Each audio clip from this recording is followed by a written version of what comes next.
Hello everyone, this is प्रशांत। हाल ही में हुए election का रिजल्ट तो आपने देखा ही होगा कि कैसे भारतीय जनता पार्टी ने 4 स्टेट्स में अपनी सरकार बनाने में सफल हुई है। इसमें सबसे बड़ा स्टेट यूपी, जहां पे भारतीय जनता पार्टी की एक हिस्टोरिक विन रही, क्योंकि 37 साल बाद ऐसा हुआ है कि किसी से कोई सरकार लगातार 2 बार अपना मुख्यमंत्री चुन पाई है एक यूपी में। रिजल्ट्स के बाद अपोजिशन पार्टियों ने ईवीएम फ्रॉड का मुद्दा उठाया है। उनका ये मानना है कि बीजेपी ईवीएम फ्रॉड के कारण 4 स्टेट्स में सफल हो पाई है, जिसका अभी तक कोई डिफरेंट प्रूफ नहीं मिला है, लेकिन ये एक इम्पॉसिबल सी चीज़ है। At the same time EVM एक बहुत ही कंट्रोवर्शियल टॉपिक होता है इंडिया में जब भी इलेक्शंस होते हैं, क्योंकि जो भी पार्टी हार जाती है उनका ये रीज़न होता है कि हम इसलिए हारे हैं क्योंकि ईवीएम के साथ छेड़खानी की गई है, और जब वो जीत जाते हैं तो इसकी कोई चर्चा नहीं करते हैं। 2009 में जब बीजेपी जनरल इलेक्शन हारी थी तो इनके स्पोक्स पर्सन ने तो एक ईवीएम फ्रॉड पर पूरी किताब लिख दी थी, जिसमें से कुछ पेज तो अडवाणी जी ने लिखे थे। कुछ दिन पहले एक अजीब सी चीज़ हुई थी। 2017 में जब बीएमसी के इलेक्शंस हुए थे, उसमें एक इंडिपेंडेंट कैंडिडेट के 0 वोट्स आए थे, जो कि बहुत ही इम्पॉसिबल सी चीज़ लगती है, क्योंकि उसका ये मानना था कि किसी ने वोट नहीं दिया होगा, लेकिन मैंने और मेरी फैमिली ने तो एटलीस्ट 10 या 15 वोट्स तो दिए ही होंगे, तो मेरे 0 वोट्स कैसे आ सकते हैं। तो आगे हम इस वीडियो में इसी पर चर्चा करेंगे कि क्या ईवीएम हैक हो सकता है, क्या कोई इसे डिस्टर्ब कर सकता है, क्या वर्ल्ड का सोचना है ईवीएम पे, कौन कौन सी देश इसे यूज करते हैं और किस किस ने इसे बैन कर रखा है।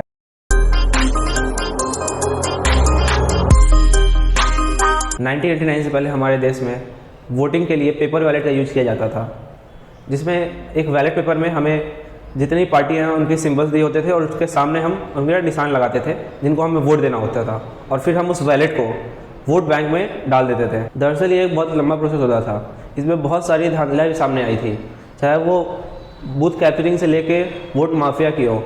ये अपने उम्मीदवारों की पर्ची चेंज कर देते थे जब ये काउंटिंग होती थी। इन सब चीज़ों को देखते हुए ईवीएम यानी इलेक्ट्रॉनिक वोटिंग मशीन को डेवलप किया गया इलेक्ट्रॉनिक कॉरपोरेशन ऑफ इंडिया और भारत इलेक्ट्रॉनिक्स के द्वारा। अभी यूपी इलेक्शन के रिजल्ट से 2 दिन पहले अखिलेश यादव, जो कि समाजवादी पार्टी के प्रमुख हैं, उनके ट्विटर हैंडल पे उन्होंने एक वीडियो पोस्ट किया। उस वीडियो के द्वारा वो ये कहना चाह रहे थे कि कुछ ट्रक्स जो है ईवीएम को वोटिंग काउंटिंग जहाँ पे होती है वहाँ न ले जाके कहीं और ले जा रहे थे, जो कि बाद में अधिकारियों के द्वारा नकार दिया गया। उनका ये कहना था कि ये ईवीएम काउंटिंग के लिए प्रशिक्षण में यूज़ की गई थी। आइए हम देखते हैं कि कैसे इलेक्शन कमीशन वोटिंग होने से पहले और वोटिंग होने के बाद यानी काउंटिंग तक क्या प्रोसेस होता है इलेक्शन कमीशन का, जिससे किसी तरह की भी धांधली इसमें ना हो पाए। अगर हम बात करें तो जब इलेक्शन सीजन नहीं चल रहे होते हैं, वैसे तो हमारे देश में पूरे साल ही इलेक्शन चलते होते हैं, लेकिन फिर भी जो भी 2-3 महीने के लिए इलेक्शन नहीं चलते होते हैं, तब जो भी ईवीएम्स इलेक्शन में यूज होती है उसे एक वेयर हाउस में रखा जाता है, जो कि उस जहाँ भी रखा जाता है जिस डिस्ट्रिक्ट में, वो डिस्ट्रिक्ट इलेक्टोरल ऑफिस उसके कंट्रोल के अंदर आता है। और जिस भी वेयर हाउस में उसे रखा जाता है वो पूरी तरह गार्डेड होता है और सीसीटीवी सर्विलेंस के अंदर होता है। ना तो उसे कोई मूव कर सकता है और ना ही उसे कोई छेड़छाड़ कर सकता है। वो तभी कहीं दूसरी जगह ले जा सकता है जब उसे इलेक्शन कमीशन के द्वारा कोई इंस्ट्रक्शन दिया जाए। लेट सपोज कि अब इलेक्शन सीजन अनाउंस हो गए हैं और इलेक्शन कमीशन ने इलेक्शन के डेट अनाउंस कर दिए हैं। उसके बाद जो भी ईवीएम्स रखे होते हैं उसे एलोकेट किया जाता है सॉफ्टवेयर के द्वारा कि लेट सपोज ये 2 ईवीएम इस पोलिंग स्टेशन पे जाएगा, ये 4 ईवीएम इस पोलिंग स्टेशन पे जाएगा, और ये सारा काम पार्टी रिप्रेजेंटेटिव के सामने होता है। और अगर कोई पार्टी रिप्रेजेंटेटिव उस दिन उपलब्ध नहीं है तो जो भी पोलिंग स्टेशन पे जो जिस ईवीएम को एलोकेट किया गया है वो उसके पार्टी ऑफिस पे भेज दिया जाता है। उसके बाद काम होता है रिटर्निंग ऑफिस का, यानी किसी भी असेंबली इलेक्शंस पे एक रिटर्निंग ऑफिसर बनाया जाता है। लेट सपोज जैसे अभी यूपी में इलेक्शंस हुए हैं तो वहाँ पे एक असेंबली इलेक्शन जैसे गोरखपुर हो गया, तो गोरखपुर में एक रिटर्निंग ऑफिसर बनाया जाता है जो कि इसका पूरा चार्ज लेता है कि कोई भी ईवीएम के साथ छेड़खानी न करे। इसके बाद जो भी ईवीएम्स होते हैं उसे रिटर्निंग ऑफिसर के प्रेजेंस में उस असेंबली सीट के एक स्ट्रांग रूम बनाया जाता है, और इस स्ट्रांग रूम में सारे ईवीएम को स्टोर किया जाता है। और उसके बाद पॉलिटिकल पार्टी के प्रेजेंस में सारे ईवीएम को सील किया जाता है, और अगर कोई पॉलिटिकल पार्टी चाहती है कि उस पर वो अपना सील लगाए तो वो भी कर सकती है, ताकि अगर कोई भी इसे डिस्टर्ब करने की कोशिश करे तो उस पार्टी को मालूम चल जाए। जब तक वोटिंग डेट्स आ नहीं जाते तब तक इसे गार्ड किया जाता है सीनियर पुलिस ऑफिसर के द्वारा। एटलीस्ट डिप्टी एसपी रैंक तक तो वो सीनियर पुलिस ऑफिसर होना ही चाहिए।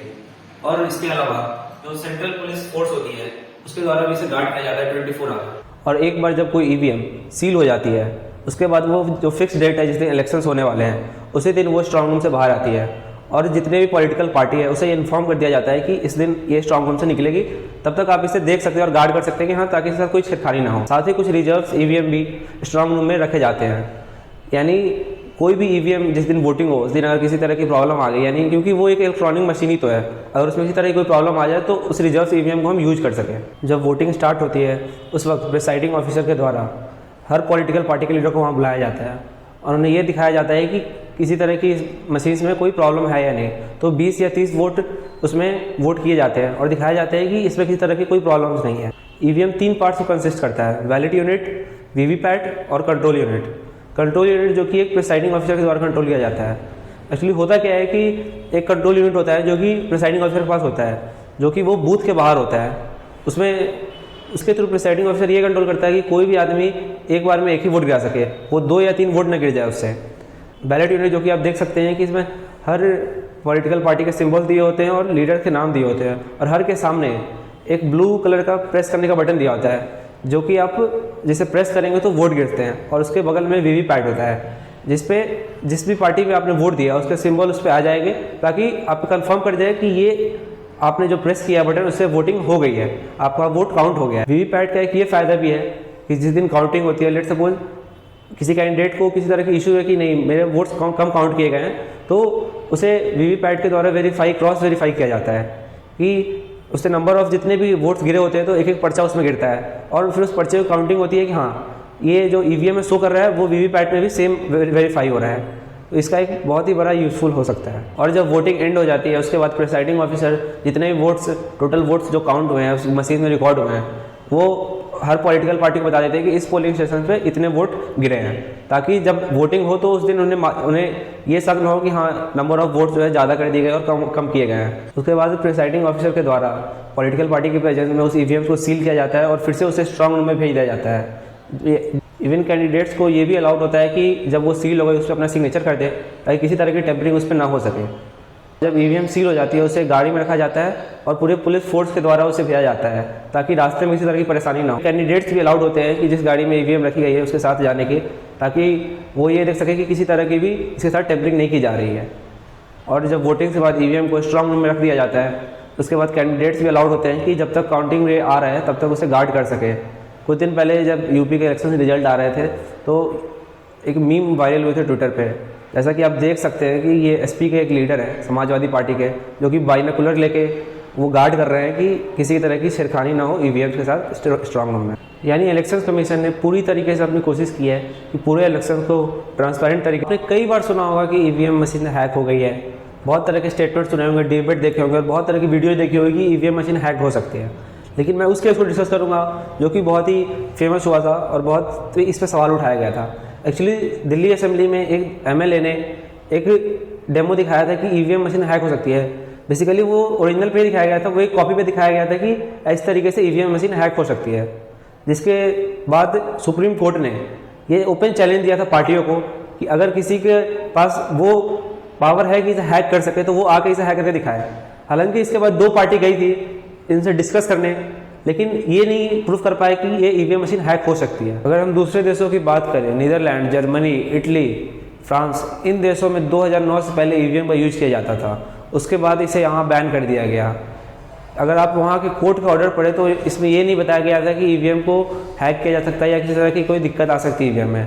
उनका ये कहना था कि वहाँ के लोगों को प्रोग्रामिंग लैंग्वेजेस नहीं आती है, जिससे उन्हें ये नहीं पता चल पाता है कि वोट कैसे गिरती है और वोट कैसे काउंट हो सकता है।